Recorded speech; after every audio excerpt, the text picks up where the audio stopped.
All right, what is up, you guys?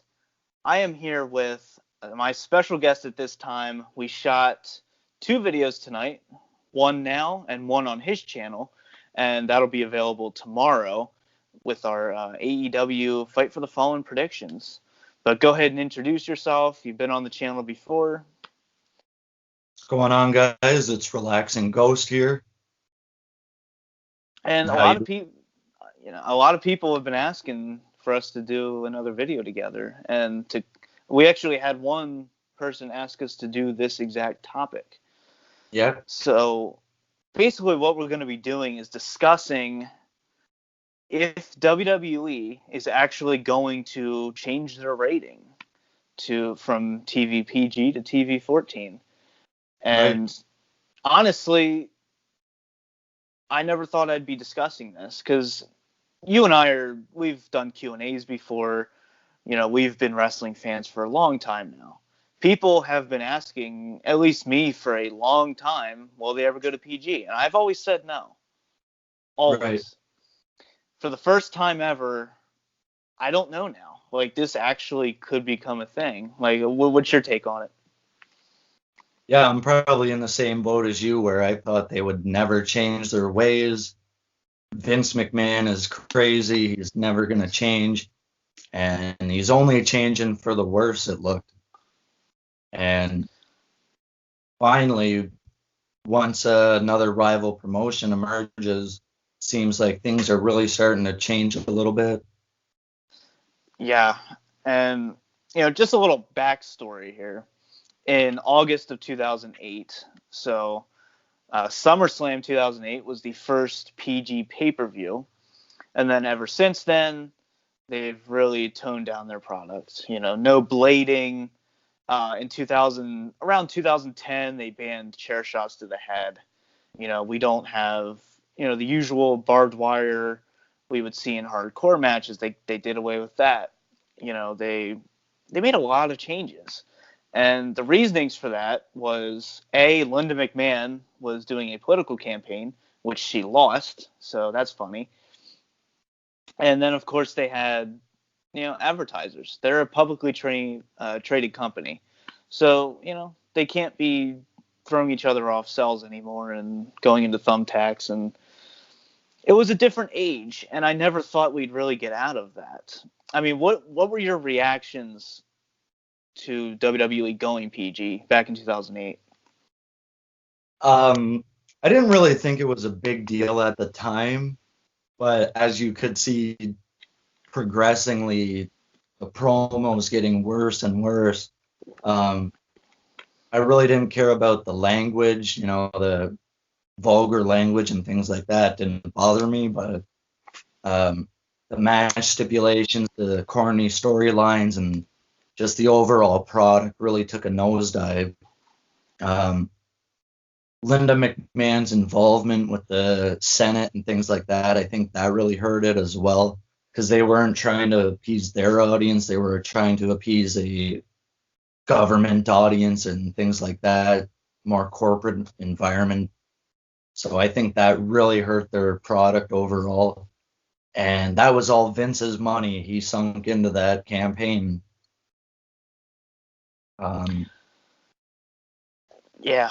And, I mean, I think I reacted worse yeah, because I'm just an edgy person, like, regardless. Like, I don't know. It's just, yeah, you don't need edginess to have a good product. I mean, right. CM Punk said it very, very good. He said, you can have a good product in a PG environment. You can, So, so the rating wasn't the major issue. It was one of the issues, but it was just one issue in a long line of issues, basically.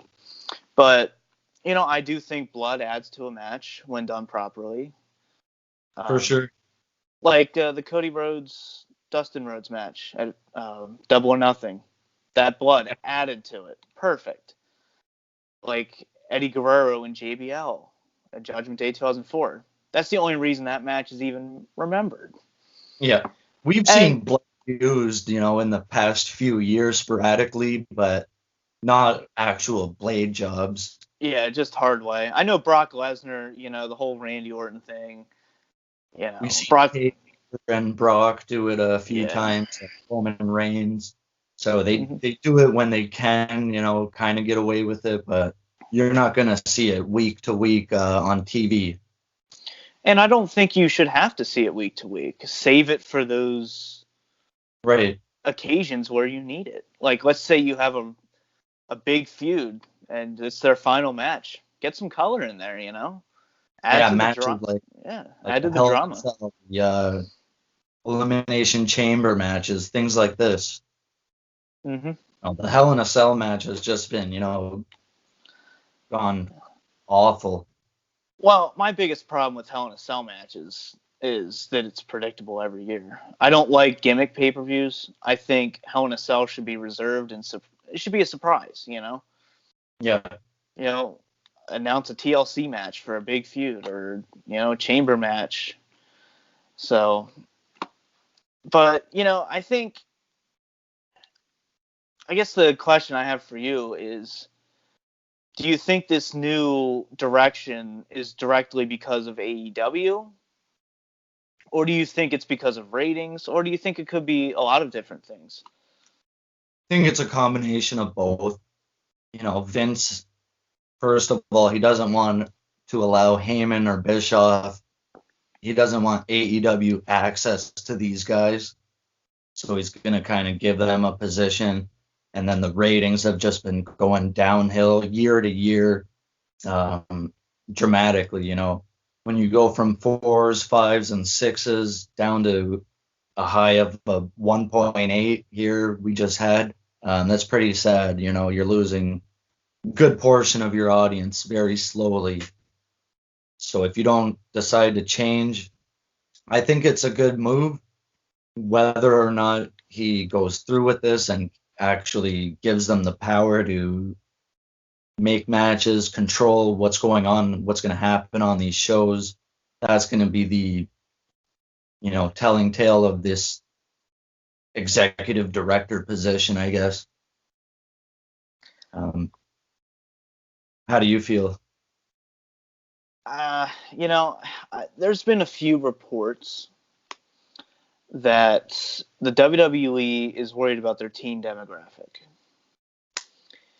That they don't want their teen demographic going to AEW, so they want to make it edgier because that's how you really cater to the teen audiences. They want to see violence. They want Yeah, to see brawl and panty matches. This is the stuff they want to see. yeah, And I don't think we'll ever get TV 14 as in Attitude Era. We'll never do that again. yeah. It That's not coming back. No, but we could get a Ruthless Aggression era type TV 14 where it's not explicit material being a focal point on matches, but maybe matches and storylines featuring explicit material every now and then, if it Right. makes sense. That's So how I would make it. yeah, and Don't go that's out of your way to just do bra and panty matches every week. Do it to, you know, provide to your audience a little bit better.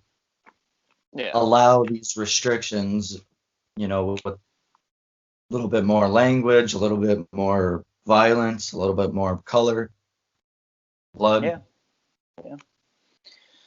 But They have moved away from the PG era anyway. They're in the PC era where they're so scared to, tick off yeah, sponsors. They're yeah, yeah. constantly rewriting shows and promos and everything. It sucks for the talent. Yeah, I mean, if I was a wrestler, I wouldn't want to have to be PG. I know that. I wouldn't have. I wouldn't want to be fed lines. I mean, the Dean Ambrose podcast he did with Jericho that really said a lot. Yeah, you And train, you prepare yourself to be better at promos and things like this, and then, oh, here you go, here's your promo. And Stone Cold once said, if you hand me that piece of paper, I will crumple it in a little ball and I will throw it in the trash good. because you do not write lines for Steve Austin. Yeah. I mean, he did it by himself. He doesn't need people. I mean, yeah, he's not solely responsible for Stone Cold Steve Austin, but a Right. lot of the times he improvised, a lot of the times that he just came up with things on the spot. I mean, there's a reason why they went with him, and that's because he had talent. Yeah. You But can another, give them a few bullet points, major story, what you want to hit, and then okay, you got 4 or 5 minutes. Go do your promo or go do this, go do that. There's yeah, ways to go about it. he's a performer. You need to let him perform. Let him Right. create. He's an artist. Let him create the art. Just give him the canvas and the paint, but let him create the art. Yeah. But another big thing is I don't see Paul Heyman doing a PG episode of Raw. No. I mean, no, we're not going to see ECW type shit, but Right. he's. I trust Paul Heyman, and I think I trust him more than Eric Bischoff. Nothing against Bischoff. I like them both. But I think I'd rather watch a Paul Heyman book show, personally. Yeah, I remember SmackDown back in the day was just awesome Oh my every week. God. Yeah, you had the SmackDown 6. You had just such great pay-per-views during that brand split. And that's what I'm kind of confused about. If you want to make this work, I think you really need to make it competitive.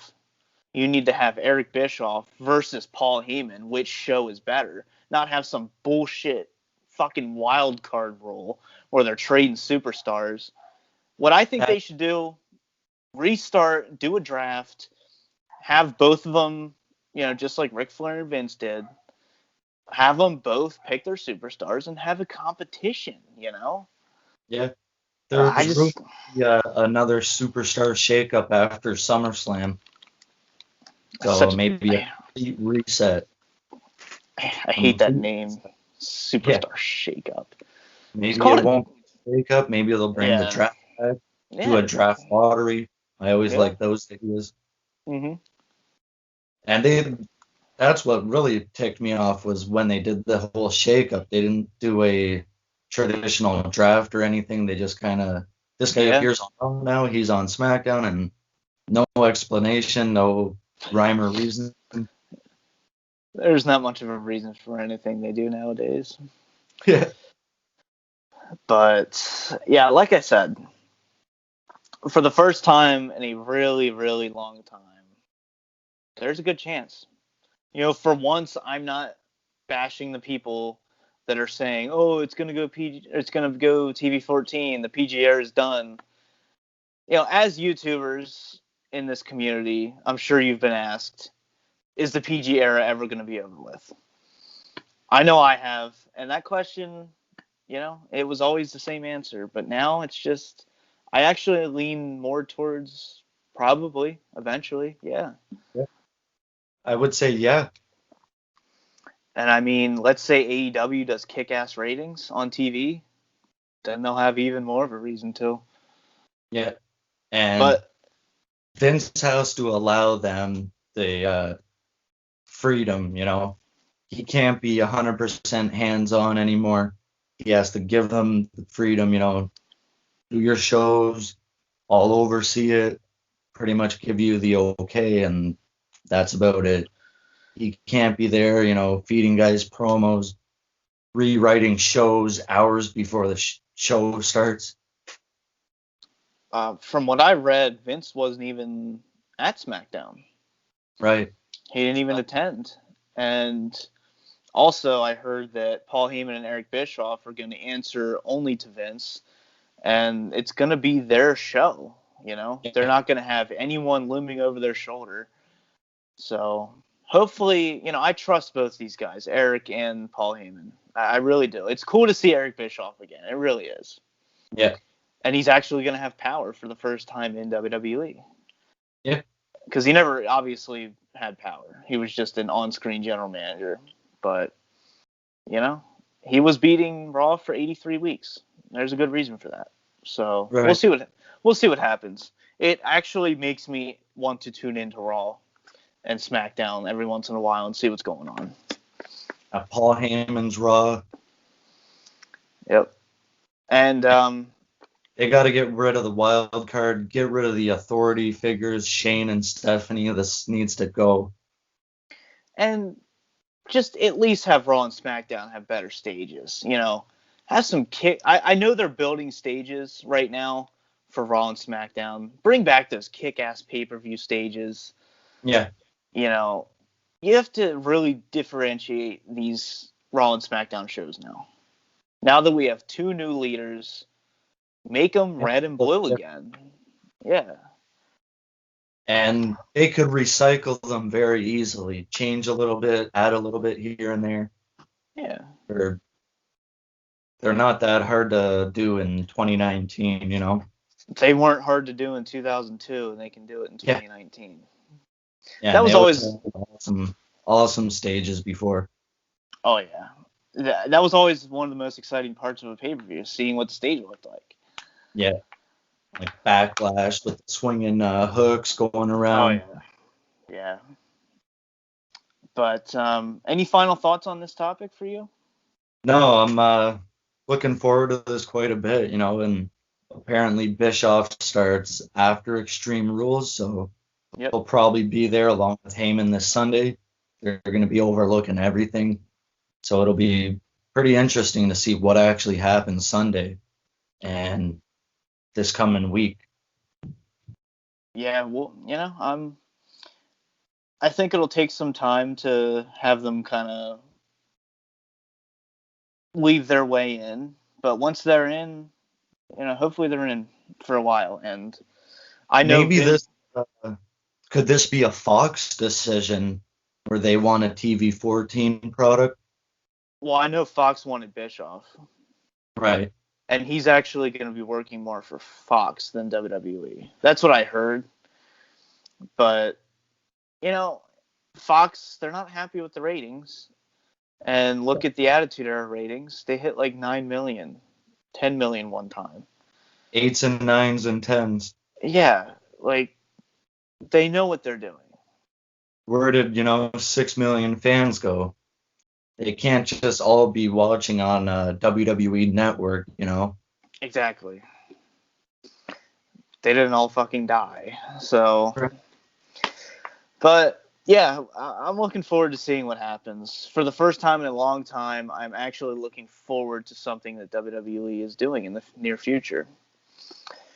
But yeah, that'll about wrap it up. I hope you guys enjoyed. If you want to see more discussion videos like this, let us know down below. And like I said, go check out our AEW Fight for the Fallen's predictions on Rocks and Ghosts channel. They will be available tomorrow. So, for now, hope you guys enjoyed. This has been the DVD Freak and Relaxing Ghost. We'll talk to you later. Peace. Peace out.